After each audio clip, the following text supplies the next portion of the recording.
point that we brought up early on in this season, that we have to win more points towards the end of games, because the last year and a half that I've been here, we haven't really had that. Now I feel we're mentally and physically more robust to last the games and to believe that we can do it. The fullback, I think he got cramp a few minutes before, so I just had in my head that next time I get the ball, I'm going to try and go at him and make him chop and turn, and just see if I can make something happen. And thankfully in the end we got a deflection and it went in. This is football. It's a learning process. We have to know that sometimes it's cruel, like you said, in the moment, but we cannot stay on getting sorry and what happened. Let's try to move forward. Right, let's get stuck into this with Shaun Phillips and Tim Sherwood. In fact, that was, Shaun, the latest Manchester United goal in the Premier League since a game that you played in, the derby. Remember that? September 2009, Michael Owen's 96th minute. You're rolling your eyes, but they've never lost the knack, have they, United, to score late? It seems they haven't. It actually surprised me from watching the game. I didn't think or see them winning a game, but when you're in those positions in the league and fighting to be at the top, the good teams normally win when they don't play so well. What do we make of Marcus Rashford, Tim, at the moment? I mean, still scoring the goals, but a lot of Manchester United fans talking about opportunities going wasted when he's having attempts. He's still developing. He's only a young man. People forget that. I mean, he's done so much on the field and off the field. He's been like a legend. So for me, he's a top striker. I think he's not a number 9. I think he prefers to play off the left-hand side. He drifts in, but his numbers are great. And never say die attitude. Why Kilman doesn't head that ball, I don't know. Fernandes is always a threat. Whenever he gets the ball, Marcus Rashford moves, chops it a couple of times and takes the punt. Hits one, it goes in past Patricio at the near post. But the defender has to hit this. But when Fernandes is on the ball, Shaun, he just moves, and everyone would. I mean, you would, wouldn't you? If Fernandes has got his head up, you're going to move because you know he's going to find you. I would have most probably made a similar run, but across towards the left-hand side. But like you said, when you have a midfielder like that, he's always going to try and look for you. So you try to be proactive and move early rather than later. Yeah, I make a lot of changes, Man United, but he never. If he's out of the team, it's a different side. Fernandes is key. He's key to him. But for me, Marcus Rashford, I find it very difficult to criticise the boy because I think he's a top player. I mean, look, 32 goal involvements in 62 games for Bruno Fernandes. It's astonishing, isn't it? And you can see, I mean, look, Manchester City were in the hunt for his name, weren't they, before he arrived at Old Trafford? So were Tottenham as well. And like Tim said, when you've got him in the team, it just gives them absolute confidence, that front three. Most definitely. And Tim also highlighted that the ball always seems to find him, whether it's at the end of shooting or it's him setting somebody up. For some reason, he's always in the right places, and that's the sign of a great player. Is that the worry when he's not in the team? Yeah, absolutely. I think they lack that. I think when teams come out against Manchester United, the top teams like the Man Cities, they don't have a problem with that because they've got the pace in behind. They've got the Rashfords, they've got the Greenwoods, got Martials who can exploit the space. It's when teams sit back. Have they got the guile in the midfield? Well, they certainly have with that kid.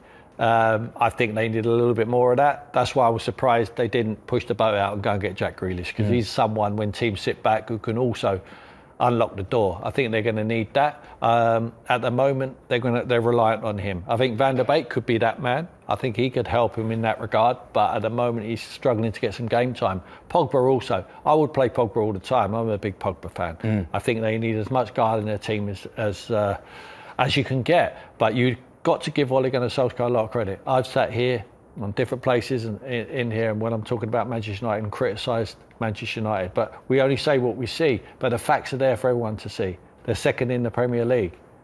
Which manager can take? Do we expect any manager in the world to take them higher than Liverpool at this stage of the season? I don't think we would. Yeah. So you'd have to say he's ticked a massive box there, Ole Gunnar Solskjaer, at the moment. Yeah. Just quickly before we move on from him, and I'm just trying to think of every game that he's played since he joined. I can't think of him having maybe one or two quietish games by his standard. And we talk about players, Shaun, having time to adapt to the league and so on.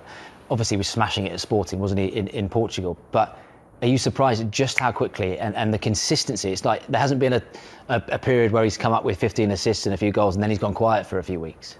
I'm most definitely surprised. I think he's had like a few penalties, but those penalties have come in games where he hasn't taken a game by the scruff of the neck so much. So, but he still has to be that confident to step up and take the penalty, because his penalty, the way he takes it, if the keeper leaves late, he's done for because he waits for the keeper to move. Same as Jorginho, they wait for it. So for me, even when I haven't seen him play so well, he still has that aura on the pitch that give me the penalty or give me the ball, I'm still going to try and make something happen. And he's let Rashford take one as well, hasn't he, to get his confidence up and get Absolutely. his goal. I mean, he's a team player, but we know how hard it is, even when we move clubs from, we live in the same country. It's very difficult. But when you're coming from a different country, to fit into the best league and the most competitive league in the world, which is the Premier League, it's so difficult. I mean, we've seen it time and time again. I can't remember anyone. I could probably say Luis Suarez. He came in around January time and he hit the floor running for Liverpool. But to have such an impact on a consistent basis for a huge team, because some players can play for other teams, so when they go to Man United, they freeze. This boy don't. He seems to grow in. He loves it. He loves the fact that he's at Man United. I think they're only going to get better with him because they're only going to introduce better players. I think if you ask Fernandes now, is he enjoying playing with Paul Pogba? He'll tell you absolutely. Needs to play with extra players who've got guile, players who've got a little bit more flavour than just the bog standard, players who can pass the ball sideways and backwards. He wants to play with flair players, and I think they will add more flair to their squad. Only get better, Man United. Yeah, and David De Gea seemed to be back to the sort of form that, you know, they were in under Sir Alex Ferguson with him in goal. And you'd imagine if they're going to mount a title challenge, Shaun, they're going to need their goalkeeper in that form, with Henderson, of course, hot on his heels as well. And I think that's one of the main reasons why I feel like his form's coming back together, because the competition is great now. Like you said, Henderson's a fantastic goalkeeper, and he knows if he gets his chance, he might not come back into the team, so he has to play as well as he can. And I think Eric Bailly, since he's come in for me, he's done really well for them as well, and he's annihilated the fact that people can't always just run him behind Man United, because he's just as quick as most strikers. I don't know what the title race is, Tim. You tell me, because Manchester United are going to finish the year in second. I've had numerous conversations with you in here about Manchester United. You know, are they going to be a top 10 team? What's going on with Ole Gunnar Solskjaer? He has that knack, doesn't he, of when he's under pressure of turning the corner. But he hasn't been under pressure for a long while now, and he's put together a good run. Are they, for you, in that title? It seems stupid asking the question, but they have to be. Yeah, they have to be. Do I think they're going to win it? No. I think Liverpool are going to win it. So will they? You know, when you say in it, what does that mean? To me, in it means that you've got to be there in late March. Yeah, I think they will be. I really do. I think they've got a squad deep enough to go in. I think they'll go again in January. I'm not sure they'll buy a lot, but I think they'll buy one or two, or might help them out. I think if you ask Jurgen Klopp who he's looking over his shoulder at, I think he'd tell you the two Manchester clubs. Pep Guardiola, they've gone course and distance, got a great squad of players. Aguero getting back to fitness.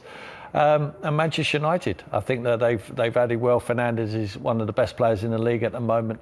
Cavani, Rashford, you know, they've got the quality. They certainly have got the quality, and their away form is incredible, and they seem to be picking up points.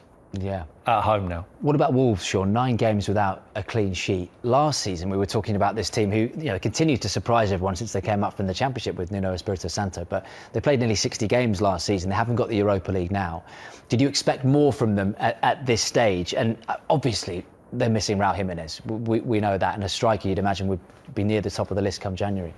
Yeah, for me, it has been strange. I spoke to, obviously, Tim earlier in the day, and like my biggest surprise has been Adama. Like, I expected him after last season to come and basically do the exact same thing again and isolate players, and when you do have the chance to go one-on-one with them, take it, because some teams ain't ever going to give you that chance. What's that? Is that because Jimenez is out? I mean, you know Adama Traore very well from your Villa days. I agree with Shaun completely. We expected, didn't we, to be the assist king? Well, from the outside, if you're watching games and you're watching highlights of Wolves, a lot of the good stuff comes from Adama.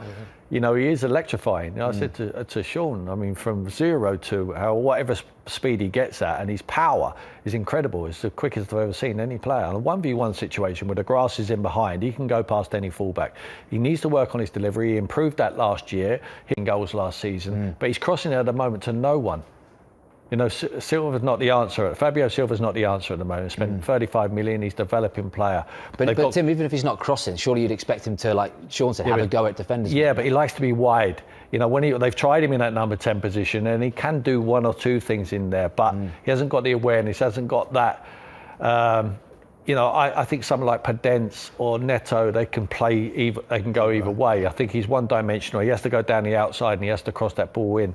I think it's very difficult for him at the moment because he's got no one in the box to finish off his good work. Yeah, we're talking about Wolves and a striker, and it was really good to see Jimenez, you know, back watching games, and who knows, with recovery like that, he may well play before the end of the season. But do they need to go after a striker? And I'm thinking a name that they've been linked with. I read the papers this morning, Diego Costa. You having that one? I don't know.